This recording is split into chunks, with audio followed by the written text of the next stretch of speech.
아브라함과 다윗의 자손 예수 그리스도의 계보라. 아브라함이 이삭을 낳고 이삭은 야곱을 낳고 야곱은 유다와 그의 형제들을 낳고 유다는 다말에게서 베레스와 세라를 낳고 베레스는 헤스론을 낳고 헤스론은 람을 낳고 람은 아미나답을 낳고 아미나답은 나손을 낳고 나손은 살몬을 낳고 살몬은 라합에게서 보아스를 낳고 보아스는 루색에서 오벳을 낳고 오벳은 이새를 낳고 이새는 다윗 왕을 낳으니라.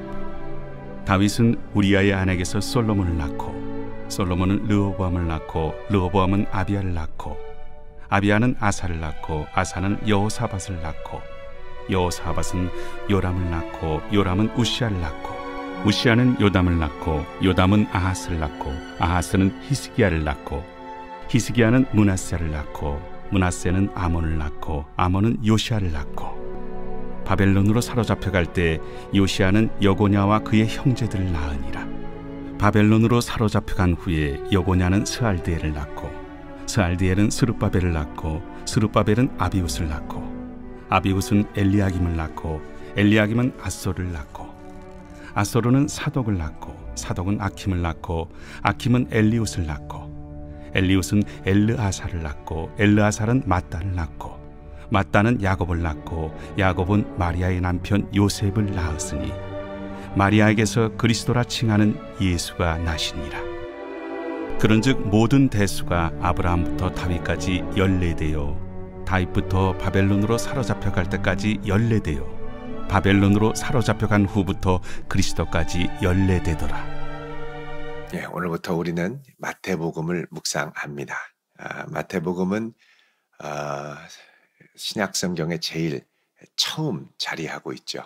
제일 처음 자리하고 있다라는 것은 마태복음이 구약의 연속성 가운데 가장 대표적인 성격을 띠는 복음서라고 할 수 있다라는 것입니다. 어떤 면에서 그러냐? 이제 마태복음에서 소개하는 예수 그리스도가 구약의 언약을 계승하는 아브라함과 다윗의 자손으로 오신 예수 그리스도라는 부분을 강조하기 때문에 그렇습니다.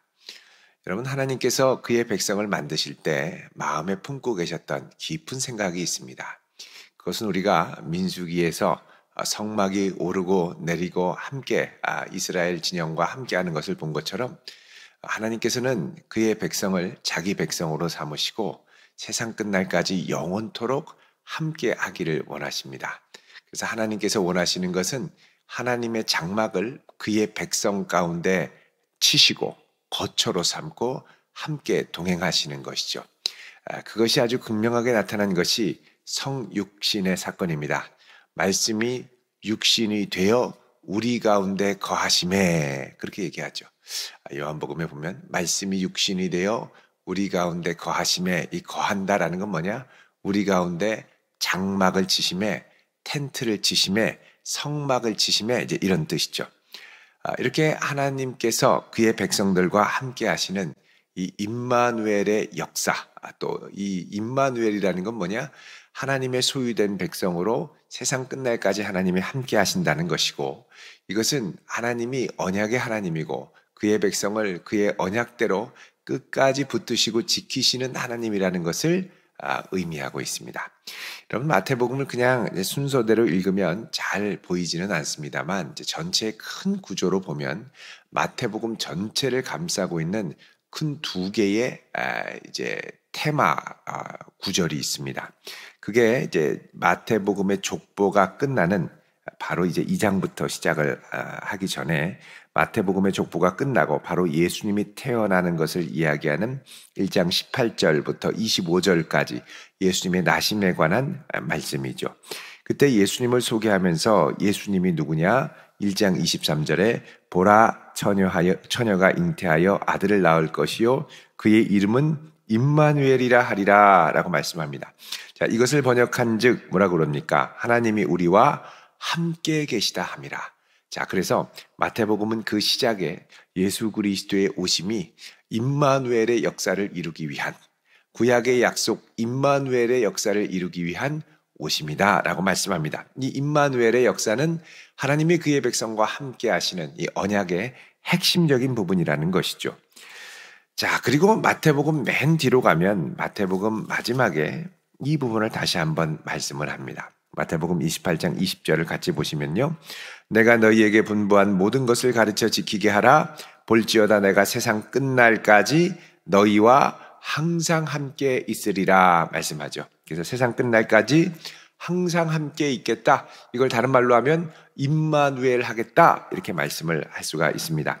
그래서 마태복음은 그 시작이 임마누엘의 약속으로 시작해서 마지막이 임마누엘로 끝나는, 그래서 그 전체가 임마누엘의 주제로 감싸고 있는 임마누엘의 복음서다라고 할 수가 있습니다.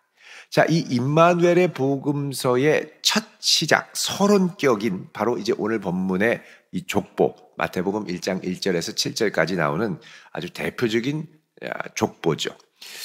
여러분 창세기도 보면 족보의 책입니다. 그래서 창세기에는 10개의 족보가 나오죠. 아담의 족보도 나오고 또 아브라함의 족보도 나오고 또 노아의 후손의 족보도 나오고 전부 해서 10개의 족보가 큰 기둥으로 이어져 있는데, 오늘 나오는 이 마태복음도 족보를 소개함으로써 이것이 예수 그리스도를 통한 새 언약의 창조의 복음서라는 것을 말씀하고 있습니다. 자, 그러면은요, 오늘 이제 시작하는 이 족보의 출발은 어떻게 되냐면 1장 1절에 이렇게 시작을 하죠. 같이 읽겠습니다. 시작. 아브라함과 다윗의 자손 예수 그리스도의 계보라. 자, 예수 그리스도를 소개하는데 이제 18절부터는 임마누엘로 소개를 합니다만 이 앞에서는 아브라함과 다윗의 자손 예수 그리스도라고 얘기를 합니다. 그러니까는 예수님은 누구냐? 아브라함과 다윗의 자손. 여러분, 이 두 사람은 특별히 하나님의 언약에 있어서 아주 중요한 이제 키 포인트가 되는 사람들입니다. 여러분, 아브라함은 우리가 잘 아는 대로 하나님께서 부르셨죠. 창세기 12장에 가면 그때 너는 너의 고향과 친척과 아버지의 집을 떠나서 내가 너에게 지시할 땅으로 가라. 그렇게 말씀하면서요. 창세기 12장 3절에 이렇게 말씀을 합니다. 여러분 잠깐 보시면 창세기 12장 3절에 이렇게 말씀을 하죠. 구약성경 13쪽입니다. 너를 축복하는 자에게는 내가 복을 내리고 너를 저주하는 자에게는 내가 저주하리니 땅의 모든 족속이 너로 말미암아 복을 얻을 것이니라. 이렇게 말씀합니다. 땅의 모든 족속이, 그러니까 아브라함 한 사람을 불러서 어떻게 해요? 땅의 모든 족속을 복주시려는 하나님이라는 겁니다. 자, 아브라함 한 사람을 부르고 더 나아가서 창세기 22장 18절을 가보시면요. 이렇게도 말씀합니다. 창세기 22장 18절. 또 내 씨로 말미암아 천하 만민이 복을 받으리니 이는 내가 나의 말을 준행하였음이라 하셨다 하니라 그럽니다.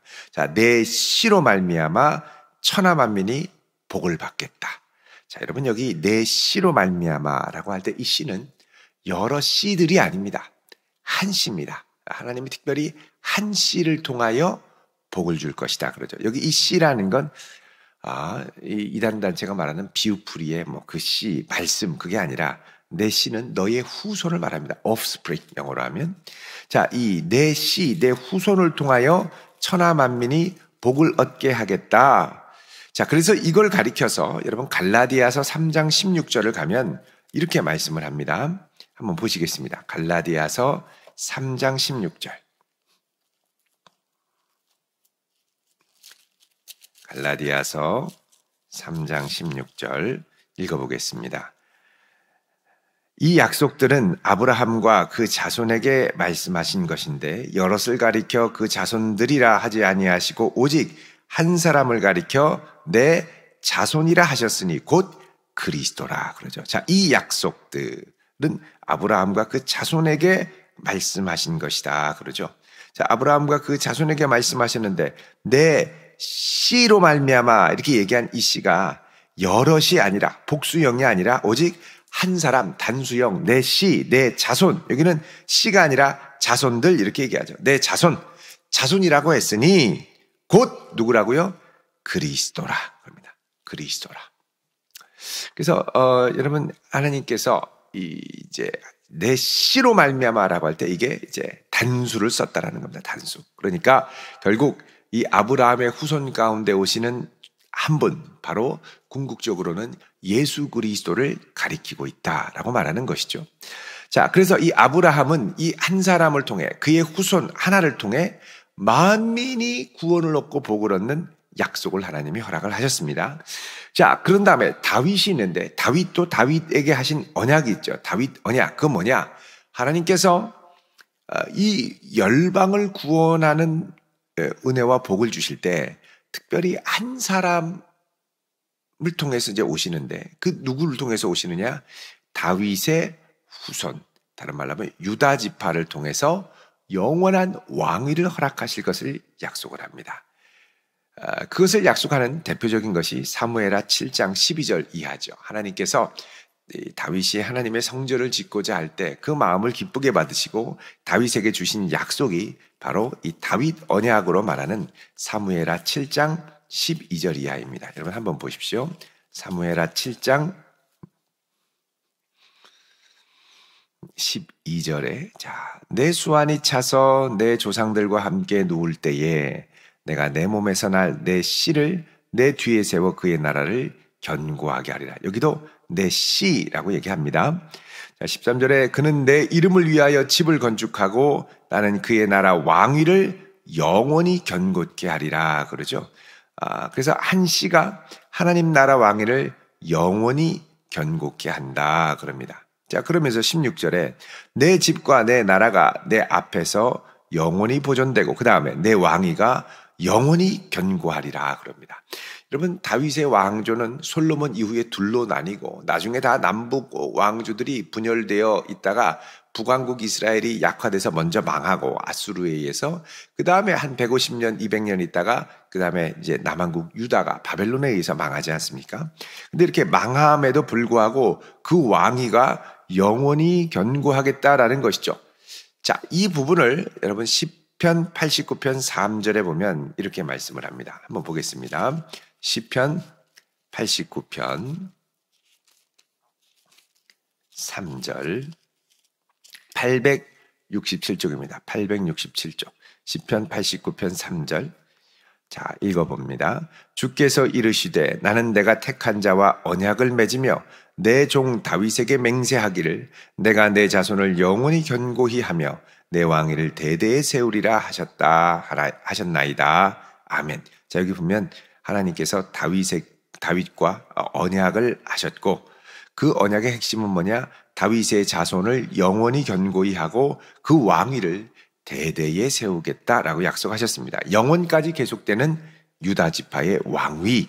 자, 이게 유다가 망함에도 불구하고 계속될 수 있는 것은 결국 예수 그리스도를 통하여 이 모든 뜻이 이루어지기 때문입니다. 그래서 예수님이 하나님의 언약을 이루시는 결정적인 분이라는 증거가 뭐냐? 바로 그가 아브라함과 다윗의 자손, 아브라함의 언약과 다윗의 언약을 계승하는 분이기 때문이라는 것입니다.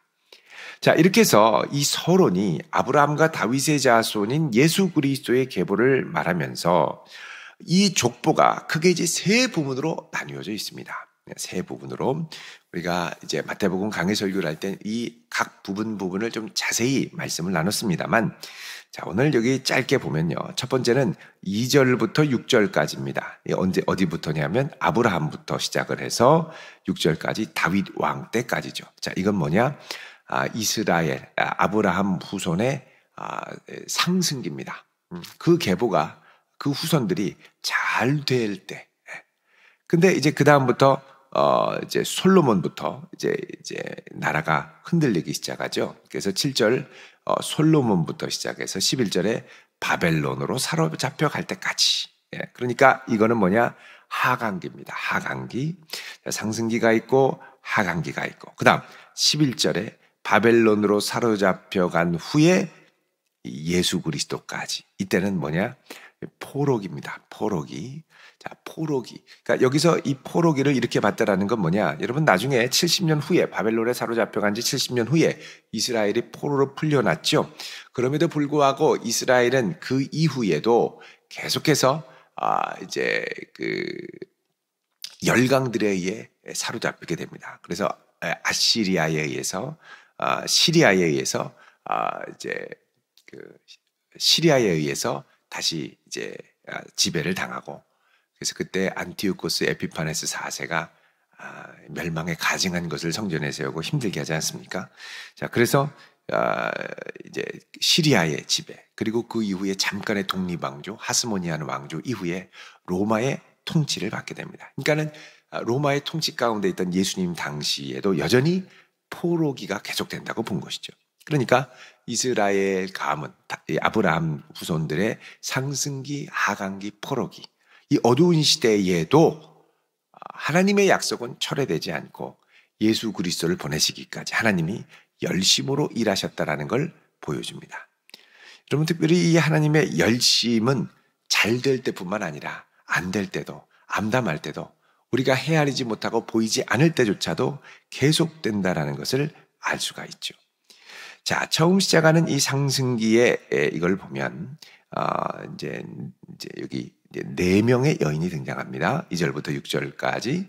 먼저는 3절에 유다의 며느리 다말, 그다음 5절은 라합, 그다음에 룻, 다 이제 이방 여인들이죠. 여기 3절에 다말도 이방 여인, 라합도 이방 여인, 룻도 이방 여인입니다. 여러분, 그 다말은 유다의 며느리인데, 이 유다가 가나안 지역으로 내려가서 거기서 이제 아둘람 사람 히라와 가까이 이제 지내면서 가나안 사람 수아라고 하는 사람의 딸을 보고 결혼을 해서 아이를 낳죠. 그때 이제 온 아이 며느리가 이제 거기서 난 아들이 엘이고, 이 엘의 며느리가 이 다말이었습니다. 다말. 그래서 이 다말이 며느리로 있었는데 이 다말이 이제 아이를 갖지 못하게 되죠. 그래서 다말이 위기 가운데 믿음으로 결단하여 이제 유다를 통해서 계보를 잇게 되죠. 그러니까 사실 믿음으로 결단한, 당시의 차별과 어려움을 이기고 믿음으로 결단한 여인입니다. 5절의 라합은 여리고의 기생이었습니다. 여리고의 기생이었는데 믿음으로 이스라엘의 정탐꾼을 살려주죠. 또 이 보아스과 결혼했던 룻은 모압 여인이었습니다. 나오미를 끝까지 붙들면서 어머니가 가시는 곳에는 나도 가리니 어머니의 하나님이 나의 하나님이 되실 것입니다. 이 결단을 갖고 갔었죠. 자, 이렇게 믿음으로 결단한 이방 여인들이 메시아의 계보 안으로 편입이 됐습니다. 특별히 이제 6절에 보면 이제 다윗이 솔로몬을 낳는데 누구에게서 낳느냐? 우리야의 아내라고 그러죠. 여러분, 왜 우리야의 아내라고 했을까요?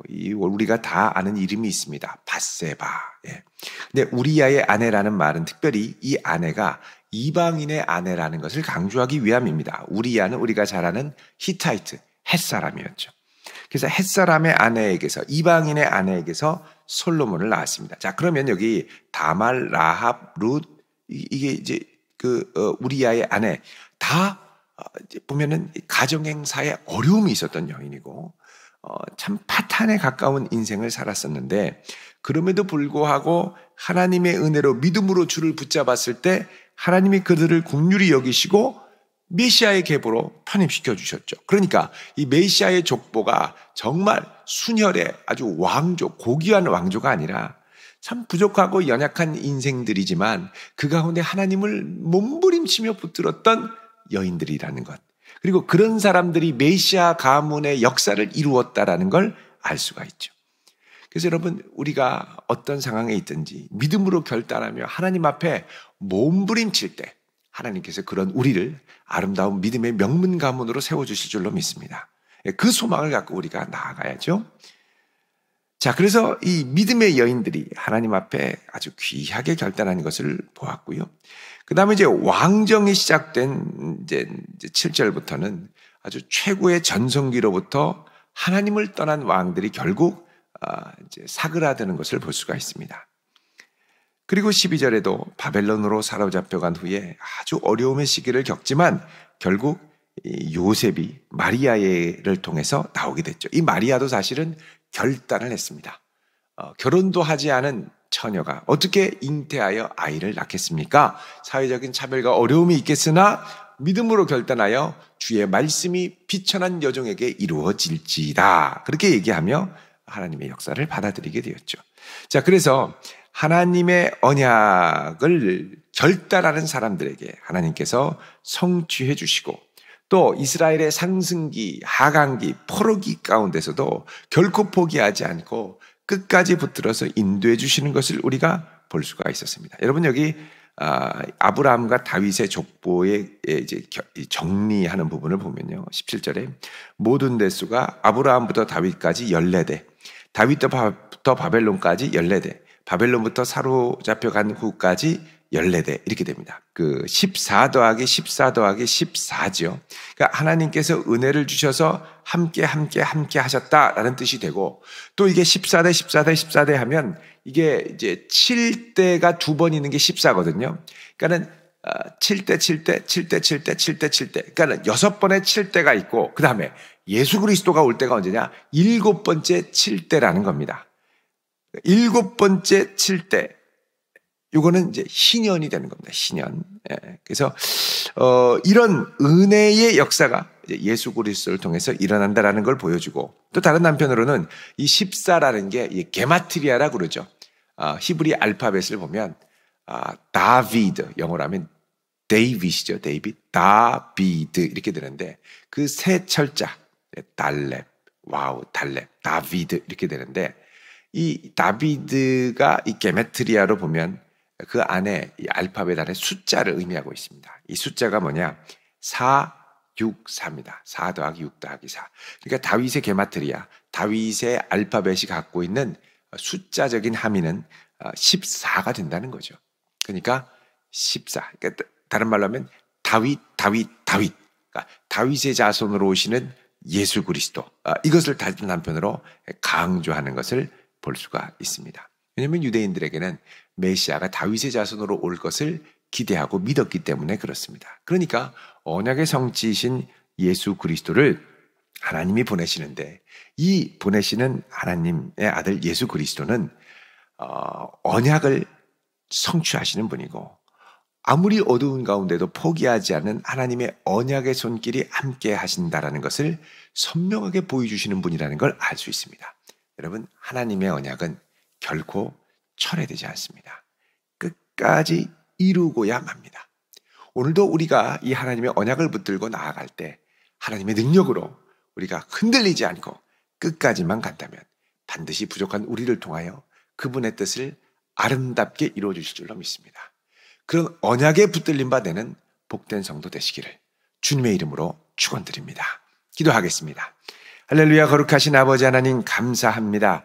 이 한날 하나님의 능력의 정중에 주의 백성들을 붙들어 주사 흔들리지 않게 하여 주시고 부족한 저희들의 결단과 헌신을 통하여 아름다운 믿음의 명문 가문을 이루어 가시는 하나님의 손길을 맛보게 하여 주시옵소서. 예수님의 이름으로 기도하옵나이다. 아멘.